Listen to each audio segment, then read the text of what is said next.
Hey, real estate investors, did you know that this is the first time since 1910 in Seattle that tenants are outnumbering owners or renters are outnumbering owners?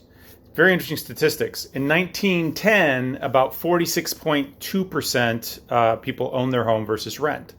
In 2019, it's 49.7, which is the first dip, and it's continuing to dip.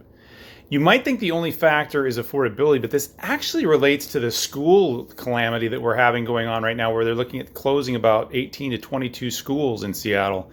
In the last 2 years, we've lost 20,000 18 and under residents, meaning our young population is shrinking. So what this does, statistically, most people don't maybe think about this and put it together, but you're more likely to own a home if you have children, and you're more likely to stay there and invest in the community for a longer period of time.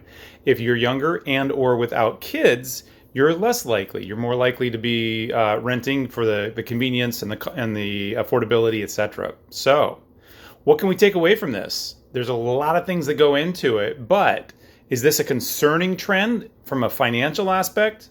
Maybe a little bit. But more so, this is more of a trend, I believe, where we are seeing fewer and fewer people having school-age children in Seattle. Like, it's plummeting, 20,000 in the last 2 years. And so the behavior is typical to, if you're not having children and creating that family unit, that you're going to rent and go for the convenience and the flexibility and the mobility. People tend to try to stay place for when they have kids and try to keep them in schools, etc. So very interesting stats. 1910 to now, and the numbers are shifting. But again, I think that's a demographic and population thing. However, let's not forget the median price of a home in Seattle is over 800,000 now.